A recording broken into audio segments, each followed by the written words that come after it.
국민 라디오.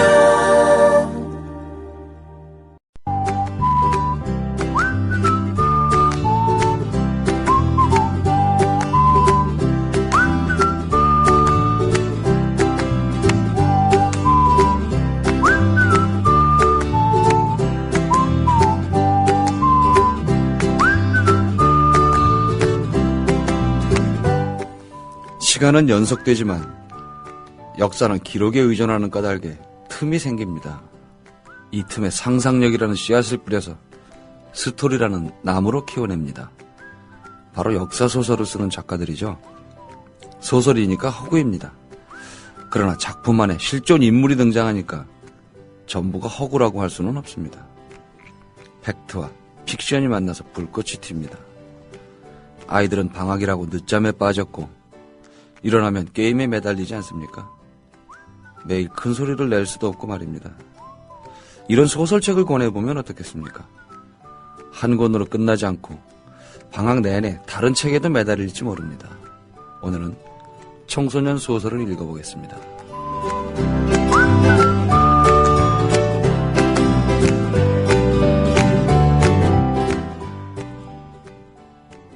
이번에 책 내셨다고요? 예, 신간을 냈는데 나의 한국 현대사라고 제목이. 이제 이 책은 나의 한국 현대사니까 시대 구분을 내가 있기 전과 내가 있은 후 이렇게 해서 1959년부터 2014년까지 55년의 기록. 박정희 시절에 대한 평가도 좀 있을 것 같고 촌평들 좀 해주시죠. 전두환은. 유신체제의 지극히 불필요한 연장. 노태우는? 왜 있었는지 모르는 정부라고 일반적으로 얘기를 하지만 의외로 네. 가장 저평가된 대통령이라고 봐요. 네, 김영삼 대통령 같은 경우도 많이 했잖아요. 욕을 먹지만. 예, 김영삼 대통령은 그도 한때 정말 멋지고 빛나는 때가 있었다. 그렇죠. 그리고 이제 그 후에 김대중 대통령이죠. 우리 한국 현대사에 자기의 인격을 가장 깊이 각인시킨 인물, 이 박정희, 김대중 두 사람이다. 사실 오늘의 대한민국은 리더를 기준으로 본다면 이 두 분이 만든 나라라고 해도 좋을 정도 아니겠냐 그렇게 봤죠. 이명박 대통령은 언급할 가치가 별로 없더라고요. 4대강 말고는. 네. 예. 뭐 노무현 대통령에 대한 평가는 생략하겠습니다. 그 별로 너무 객관적일 것 같지 않아가지고. 예, 그 아무래도 그렇죠.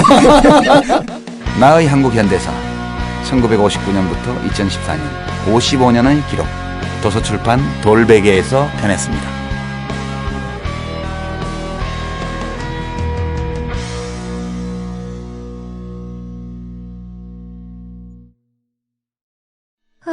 더위와 밤샘 공부에 우리 아이가 하루 종일 피곤한가 봐요.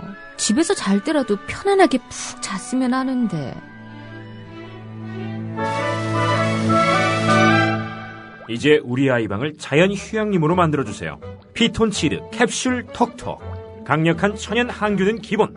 피톤치드의 향기로움을 더해 기억력과 집중력을 향상시킵니다. 베개에 톡톡, 이불에 톡톡. 피톤치드와 함께 편안한 잠자리 톡톡. 검색창에 네이처 아이를 검색해보세요. 전국 약국에서도 판매 중입니다. 아참, 수익금의 일부는 국민TV에 후원됩니다. 참고하세요. 회식 후에 고고. 안전하게 고고. 집에 갈 땐 고고. 회식 후에 안전하게 집에 갈 땐 고고 대리운전. 말로 거는 대리운전. 고고 대리운전. 1636 누르고 고고 대리운전. 네네, 고고 대리운전입니다. 이젠 누르지 말고 말로 걸자고요. 말로 거는 대리운전, 고고 대리운전. 엄마, 소나돼지는 안 돼요. 말하는 전화 문의는 1636 누르고 말하는 전화라고 말해주세요. 고고 대리운전 수익금의 일부는 국민TV에 후원됩니다.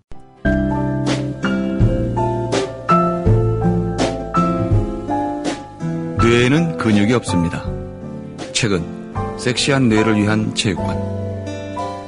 국민라디오 전영관의 30분 책 읽기. 네, 오늘도 방학 특집으로 청소년 소설을 한 권 골랐습니다. 스시마에서 온 소녀 정명섭 소설가 모셨습니다. 안녕하세요. 예, 안녕하세요. 소설가래지만 이력이 좀 특이하죠? 네, 많은 일들을 했었죠. 네. 바리스타도 하셨고. 네, 그 전에는 네. 백화점 격리 일도 했었고요. 네. 아, 그런 것도 있어요? 네, 믿기지가 않지만, 네. 내가 모르는 흑역사도 있고. 아, 저는 정명섭 이 작가를 옛날에 그 출판단지 카페에서 이렇게 또 그 전에 인사를 했지만 거기서 만나고 굉장히 놀랐는데. 예, 기억납니다. 그때. 네, 다양하게 책을 써서 혁명의 여신들, 암살로 읽는 한국사, 조선 백성실록, 조선의 명탐정들 등등 뭐 2013년에는 기억직지, 직지문학상 최우수상까지 수상을 하셨습니다. 그러니까 오늘 가지고 오신 쓰시마에서 온 소녀. 네. 소개를 한번 해주시죠. 여말선초라고 부르는 시기가 있었어요. 예. 얼마 전에 드라마 정도전에서 나왔던 그 시기였는데요. 사실 그 시기에 많은 일들이 있었지만 사실 정도전이나 이성계를 제외한 대다수의 인물들한테는, 백성들한테는 진짜 혼란과 격동의 시기였을 수밖에 없거든요. 근데 그 시기를 지냈던 어떤 한 청소년. 근데 청소년 자체가 그 어른을 되기 위한 수많은 과정들을 거쳐야 되잖아요. 그러니까 네. 그런 외적인 시대도 그런 격동의 시기, 그다음에 그 나이대에 있는 아이가 겪는 그 시기들을 화약, 그다음에 이제 그 외구라는 어떤 장치들을 통해서 좀 얘기를 좀 해보고 싶었어요. 네. 아울러서 좀 새콤한 얘기는 안 나오나요? 아, 로맨스 이번에 많이 시도해봤습니다. 네. 뭐라고 해야 되지? 그러니까 지금 사람들이 이제 너무 좀 달고 달았다고 해야 되나요? 그런 게 계산적인 시대가 많이 돼버렸잖아요. 그래서 모든 것 다 돈으로 계산하거나 자기한테 유리하거나 불리하거나 이런 걸로 계산들을 하는데 사실 가장 순수할 때는 사람이 사랑을 할 때고요. 그다음에 아무것도 모르고 사랑할 때가 사실 제일 그렇죠. 이제 나이가 들고 이제 연애를 하기 시작하면 사실은 머릿속에 좀 이상한 생각들이 들 때가 많이 있거든요. 근데 이제 아직 어릴 때는 그런 생각들이 들기 전이니까. 사춘기의 첫사랑. 네, 그렇죠. 네. 사춘기 첫사랑이 어떠셨나요? 전 시인님? 기억이 안 나네요. 아, 이거 사모님도 듣고 계시죠? 이 방송. 저도 집사람한테 항상 첫사랑이라고 얘기합니다. 네. 아, 그리고 꼭 드리고 싶은 말씀이 있었어요. 이 프로그램에 정말 많은 작가분들이 오셨잖아요. 네. 뭐 그중에 저보다 유명하신 분도 많이 있었겠지만, 저는 아마 온 작가 중에 가장 많이 이 프로그램을 들었을 거예요. 네, 그러니까, 아이고, 고맙습니다. 네, 아까 오프닝에 휘파람 소리, 이렇게 이어폰이 꽂고 들으면, 이렇게 발까딱까딱 하면서 이렇게 밤에 글 쓸 때. 멜로디까지 이제 아시네. 네네, 그렇죠. 현아의 트러블 메이커보다 더 섹시하게 들릴 때가 많이 있습니다. 네. 오랜만에 우리가 또 이 깔때기 방송을 하네요. 너무 민망하니까 책 소개해 주세요. 네, 여말선초라고 부르는 시대고요. 예. 최무선이라는 인물은 다들 알고 계실 거예요. 사람들이 화약을 만들었다고 얘기를 하는데 사실은 정확히 얘기하면 화약은 그 이전에 중국에 존재하고 있었고요. 정확하게 얘기해서는 그 화약을 국내에서 생산할 수 있는 방법을 이제 찾은 거죠. 그러니까 염초의 배합 비율이라든지 아마 이런 것들을 찾아냈던 것 같은데, 그러니까 지금 표현으로 치면 전략 무기 국산화? 를 이제 달성한 인물이고, 제일 중요했던 게 이 고려가 사실 무너진 이유 중에 하나는 외구의 침입이 있었어요. 예. 그러니까 외구라고 해서 도적들이라고 표현을 하지만 사실 이 시기에 쳐들어왔던 외구들은 거의 정규군을 방불케 한 정도의 전투력을 가졌던 부대였거든요. 그러니까 좀 복잡하니까 짧게 얘기하겠지만 우리가 생각하는 그냥 단순한 해적들이 아니고 당시 일본이 이제 남북조 시대라고 이제 천황이 2명이 생기면서 혼란 시기였어요. 그러니까 이제 지방 영주들이 이제 중앙정부의 통제가 약화된 시기에 해적들을 후원을 하면서 이제 해적들이 이제 명나라 그다음에 우리 고려와 조선을 약탈을 했는데 이 여러 가지 증거들을 보면 그냥 단순히 해적들이 아니고 지방 영주의 휘하의 부하들 내지는 심지어는 고려사에 보면 영조 자체가 전투에 참전했다가 이제 전사한 기록이 있을 정도로 이제 굉장히 좀 무서운 집단이었죠. 정규군에 가까운. 정규군보다 더 했을 수도 있죠. 왜냐하면 내전을 몇십 년 동안 치렀던 상황이라. 그렇겠죠. 싸움에 정말 능숙했고, 그다음 왜구들이라는 존재가 배를 타고 왔다가 약탈하고 빠지는 존재이기 때문에 지금처럼 조기경보기, 그다음에 해안 레이더가 없는 상황에서는 도저히 미리 발견을 할 수가 없었어요. 어느 날 갑자기 배가 나타나고. 네, 그다음에 일단 상륙하면 또 몇천 명씩 몰려다니니까 고려군으로서도 좀 대항하기가 어려웠고, 당시 그리고 고려는 북쪽에 원나라랑도 좀 티격태격하고 있었고, 홍건적도 2번이나 쳐들어왔고, 이런 상황에서 이제 왜구가 계속 괴롭히니까 이제 좀 많이 위기에 처했는데 가장 좋은 방법은 바다에서 경멸을 하는 거였거든요. 상륙하기 전에 그냥 대포를 쏴가지고. 네, 근데 이제 그때는 대포가 없었으니까 해상도 사실은 백병전이었는데 또 백끼리 부닥치면 또 불리해졌고 그다음에 이제 고려군은 수군이 그 당시에는 이제 왜구를 압도할 만큼의 전력이 없었어요. 그런데 이 화약무기가 도입이 되니까 해상 전투에 있어서 획기적인 발전을 가져온 거니까 그러니까 지금까지는 양쪽끼리 돌 던지며 싸웠던 보면 이쪽에서 이제 뭐 대포를 이제 뭐 새총을 하나 이제 가져온 셈이죠. 멀리서 제대로 임할 맞출 수 있는 거거든요. 그래서 이제 여기 초반에 나왔던 진포 대첩서부터 시작해서 왜구들을 이제 제대로 경멸을 하기 시작했죠. 그러니까 뭐 화약을 개발했다 안 했다가 중요한 게 아니고 그 화약 무기 전체를 자체 생산하기 시작하면서 이제 그 왜구들을 비로소 제압하기 시작했던 시대가 된 거였죠. 이제 그런데 이 최무선 집안이 3대째 그 화약 만드는 일을 종사를 했어요. 그러니까 그 아들 최해산, 그다음에 그 손자인 최공손까지. 근데 사실 처음에 시작을 했던 건 최무선의 아들 최해산이 과연 아버지의 일을 그냥 아무 생각 없이 이어받았을까? 근데 의문에서 출발했어요. 왜냐하면 그 사실 스스로 생각하기에 좋아하는 일이 따로 있을 수가 있었는데. 그렇겠죠, 그 당시에도. 뭐 아버지가 화약 만든 일을 했으니까 너 무조건 화약 만든 일을 해. 하고 해서 이걸 과연 잘 들었을까? 이 생각이 좀 들었죠, 네. 이제 거기서부터 출발했던 내용입니다, 네. 그래서 해산이 해산의 어린 시절, 그러니까 청소년 시절. 네, 그 기록에는 남아있진 않고요. 그 영주가 이제 고향이니까 영주에서 이제 젊었던 시절, 이제 청년 시절이죠. 10대 중반을 어떻게 보냈을지 이제 상상하면서 나왔던 얘기입니다. 그 마을에서 지내고 있는데 그 이제 뭐 외부에서 온 인원이라 마을 사람들이랑 잘 동화하지 못한 상태에서 또 다른 이제 사람들이 찾아오고 그 사람들이랑 어떤 정신적인 교감을 나누다가 또 다른 이제 그 마지막에 격변을 맞이하게 되는 일이죠. 네. 그러면서 과정을 통해서 해산은 이제 어른이 되어간다. 이게 이제 제가 전체적으로 하고 싶었던 얘기였습니다. 어른이 되어가는 과정에 로맨스가 들어가죠. 자꾸 그쪽이 땡기네요. 네, 저도 사실은 그쪽에 좀 힘을 좀 많이 줬습니다. 그러니까 이게 그 뭐라고 하지? 그 사실은 제가 이제 그 썼던 책들이 대부분 이제 추리 소설, 그다음에 이제 약간 역사 인문서, 그다음에 제가 좀 개인적으로 좋아하는 게 좀비거든요. 그러니까 이제 책이 처음 나왔을 때 사람들이 표지가 너무 예쁘다 그런 거예요. 그래서 제가 좀 발끈했죠. 아니 뭐 앞에 책들 표지가 어때서?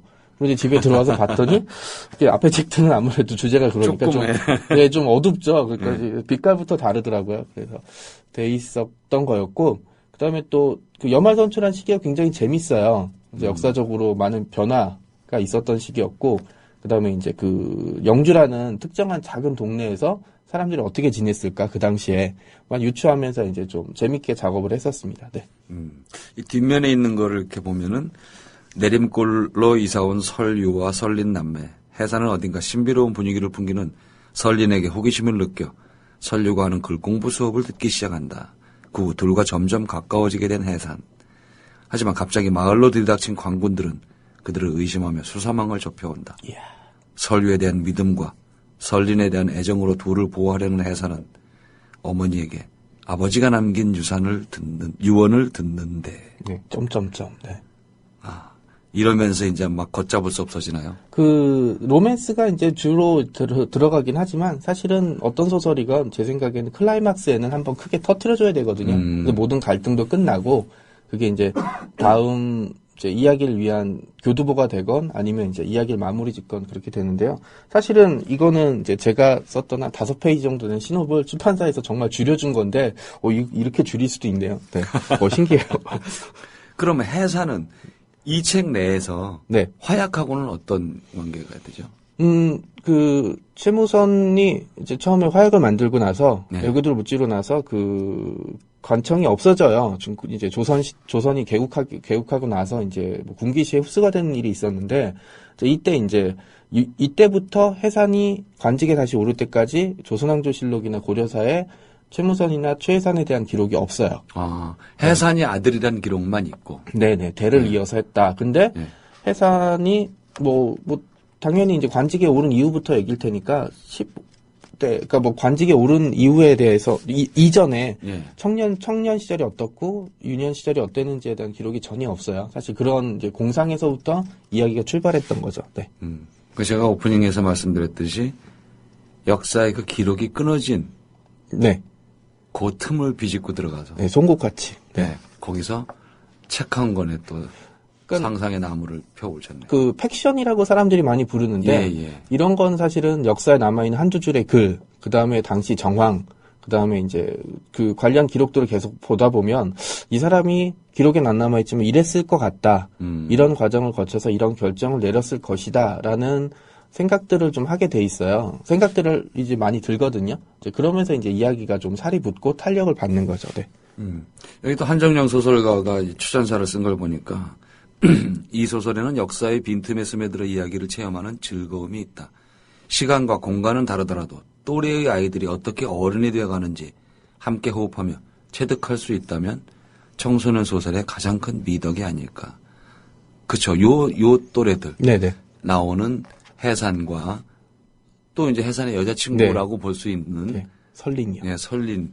그 또래들이 몇 살로 나옵니까, 여기서? 10대 중반으로 설정을 합니다. 그러니까 지금 기준으로 하면 10대 중반이면 그냥 코올리게라고 생각들을 많이 하는데 당시에는 16살 정도만 되면 군대도 간 어른으로 취급을 받았어요. 이때는 한참 연애할 나이. 네네네. 그렇죠. 이제 불꽃 튄 연애를 할 나이죠. 어찌 보면 우리가 우리 기준으로 풋사랑, 첫사랑이라고 하지만 이때는 뜨거운 사랑일 수도 있어요. 네, 그렇죠. 이제 뭐 결혼은 눈앞에 둔. 네.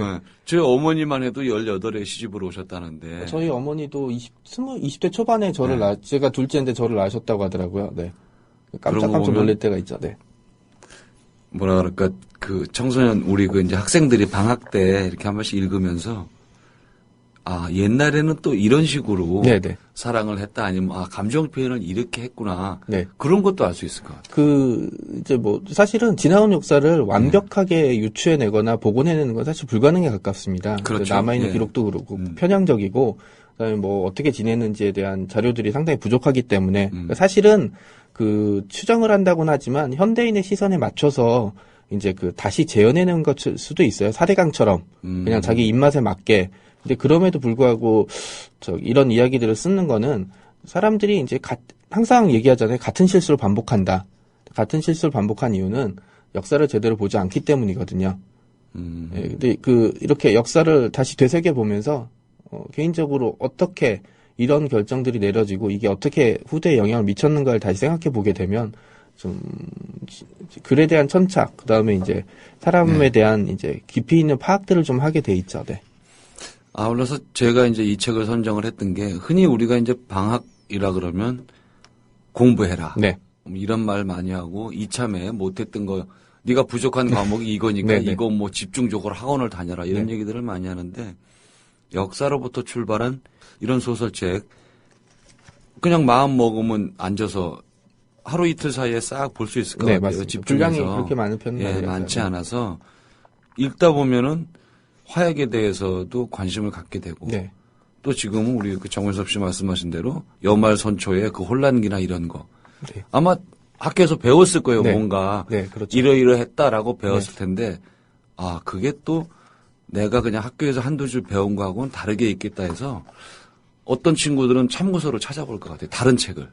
제가 원하던 바도 그런 거고요. 그다음에 이 책을 썼던 이유 중에 하나는 사실 작가의 말에 보시면 어른이 되기 위해서 굉장히 힘든 과정을 거쳐야 된다는 얘기들을 넣어놨어요. 근데 아이들이 어른이 되기 되게 힘든 이유 중에 하나는 사회가 정의롭지 못하기 때문도 있어요.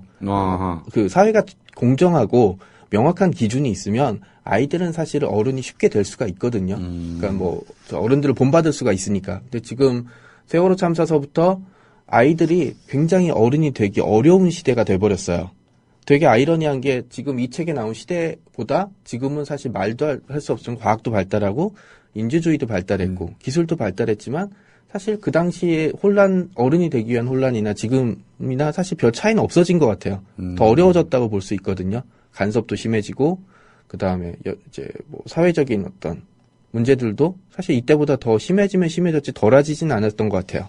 그러니까 이런 생각들을 통해서 이제 이런 글들을 통해서 제가 이 책을 만약에 혹시 청소년 독자들이 읽게 된다면 책 자체보다는 책 자체 읽는 것도 중요하지만 어떻게 어른이 돼야 되는지를 한번 깊이 생각을 했으면 하는 마음이 있고요. 그 다음에 또 이 방송을 들으시는 그 부모님한테도 꼭 말씀드리고 싶어요. 그 자식은 부모 마음대로 안 됩니다.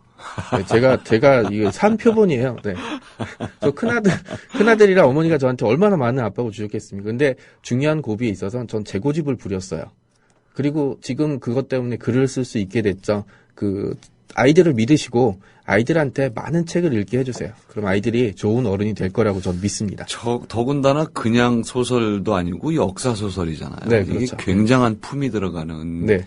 그냥 소설책은 소설 흔히 말하는 소설가들을 무시해서가 아니라 어쨌든 자기가 쓰고자 하는 책의 참고 자료나 지역적 배경이나 네. 이런 것들 사전 조사 기획을 통해서 이제 소설을 쓰겠지만 역사 소설은 그거에 또 역사적인 근거라든가 이런 것들이 있으니까 그렇죠. 네. 너무 엉뚱하게 나가면 또 말이 안 되잖아요. 그렇죠. 네. 그다음에 이제 또 그 조선왕조실록 조선 시대를 쓰게 되면 뭐 조선왕조실록은 기본적으로 봐야 되고요. 네. 아이고 그 끔찍하게.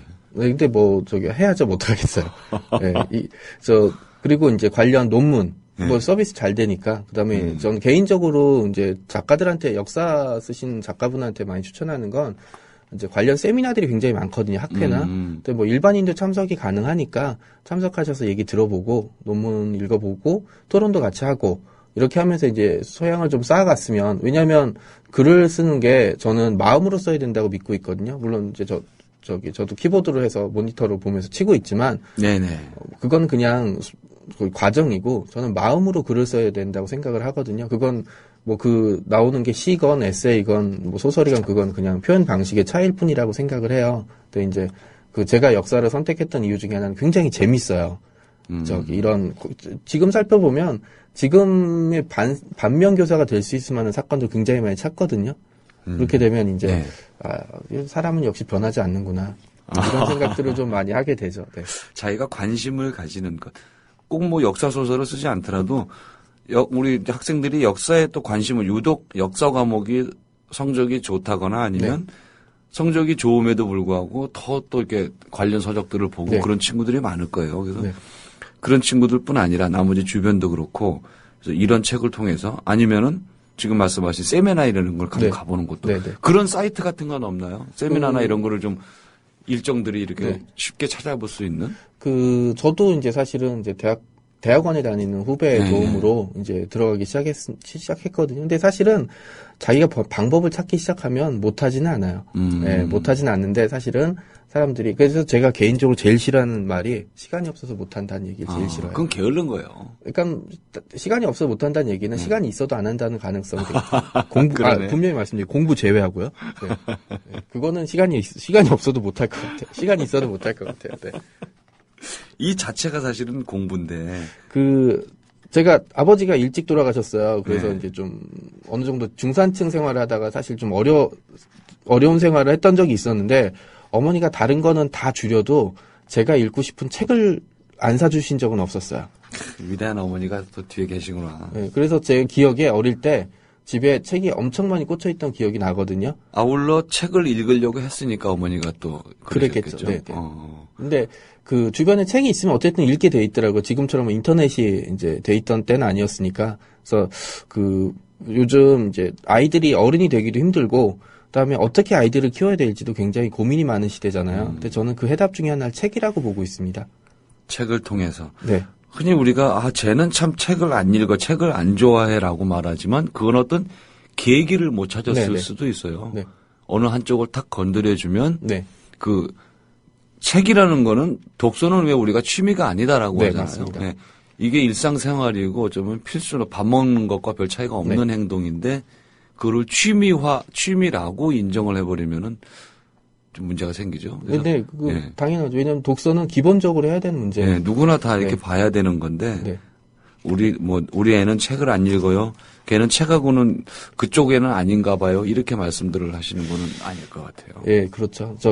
책을 못 읽게 되면, 책을 안 읽게 되면, 이제 학교 공부가 할 때는 잘 모를 거예요. 근데 이제 대학교 졸업하고 사회에 나오게 되면 분명히 차이가 좀 날 수밖에 없거든요. 차이가 많이 나죠. 네네네. 뭐 직접 겪어보셨고 저도 겪어봤겠지만 풍기는 그 아우라가 좀 달라질 수밖에 없죠. 네. 저 같은 경우도 그런 이제 결핍감을 많이 느끼는데 네.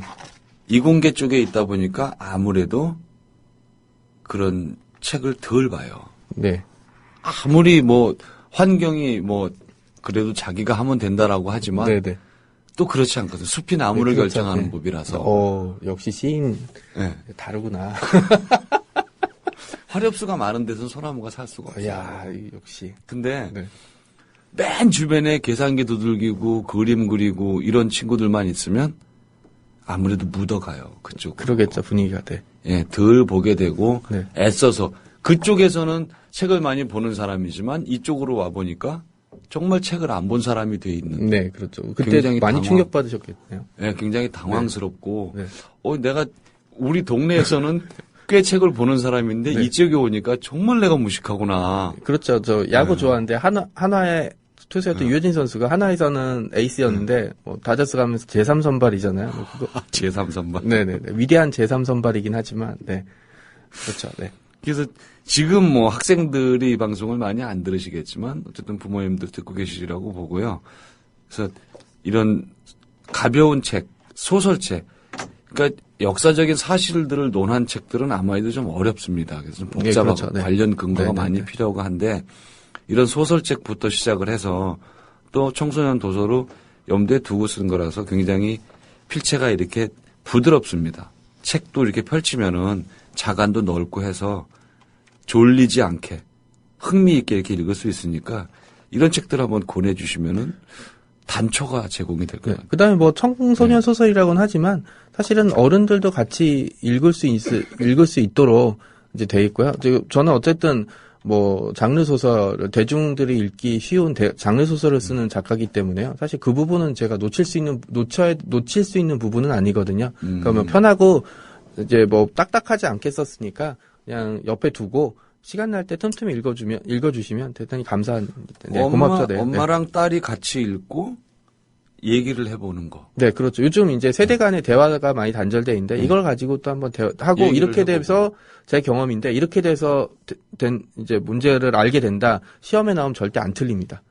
백과사전이나 문제집에서는 보면 틀리는데 이렇게 이제 대화를 통해서나 이제 일상생활을 통해서 이제 알게 되는 거는 절대 안 잊어버리죠. 네. 책을 통해서 스시마에서 온 소녀를 엄마와 아들이 아빠가 같이 읽고 뭐 여말 선초도 좋고 화야까지 얘기해도 좋고 네. 그게 아니라면 이 책을 통해서 너 남자친구랑 요즘 어때? 이런 얘기해도 되고 네. 그거 어쩌면 그게 더 중요할지도 몰라요. 그렇죠. 그리고 뭐 일단 글이 완성돼서 나오는 순간은 사실 이제 독자들이 어떤 생각을 하는지는 제가 이제 감히 이제 뭐라고 할 수 있는 부분은 아니고요. 이거를 그냥 스시마에서 온 여자애랑 최무선의 아들 최혜산이 썸 타는 얘기라고 해도 예, 저는 그냥 받아들일 수밖에 썸 타는 없죠. 얘기. 네, 그렇게 얘기해도 되는 거죠. 저는 이제 사실 로맨스는 하나의 과정이라고 생각하지만 이제 뭐 그게 더 이제 눈길이 간다 그러면은 그게 독자의 판단이 맞는 것 같아요. 네. 그래서 어쨌든 간에 책을 읽는 게 일단 중요하잖아요. 그럼요. 그러니까 네. 이걸 포함해서 책을 읽는 게 중요하니까 각자 자기가 호기심 가는 부분, 매력적이라고 느끼는 부분을 뭐 부모님하고 같이 얘기해도 좋고 친구들끼리 모여서 네. 얘기를 해보는 것도 괜찮아요. 그러니까 뭐 만약에 이제 친구들끼리 여러 명 모여서 작가 얘기를 듣고 싶다 그러면 연락을 주시면 저 어디든지 갈게요. 제가 제일 좋아하는 강의 장소 고등학교거든요. 아하. 네네네. 강의도 해주신다니까. 고등학생들을 만나면 되게 즐거워요. 네. 한 30년 전 제 모습을 보는 것 같기도 하고. 자, 작가분께서 강의까지 약속을 하셨으니까 필요하신 분은 게시판에 댓글 남겨주시면 저희가 연락해서 거기 특강 한번 하시도록 하겠습니다. 자, 스시마에서 온 소녀.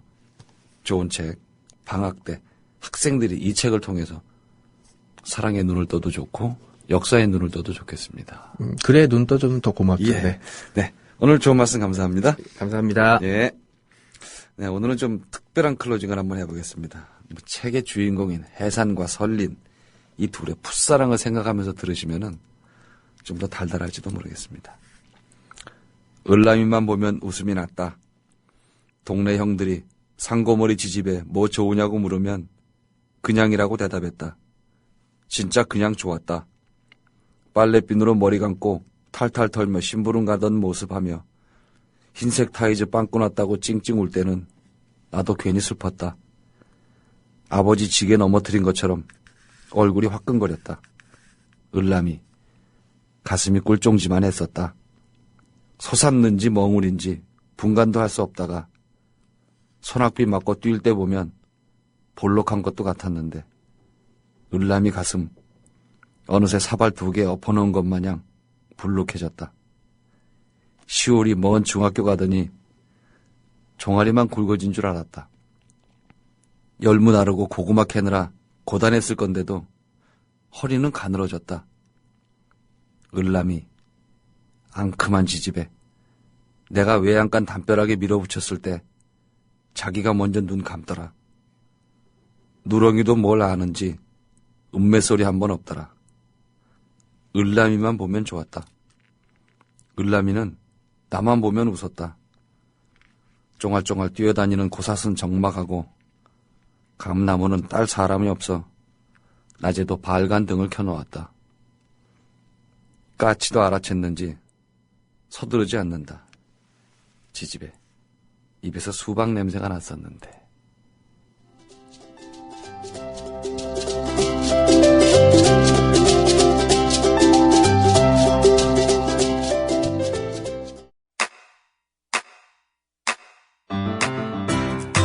국민라디오 지지하는 4가지 방법 아시나요? 다운로드하기, 별점 주기, 댓글 달기, 구독하기.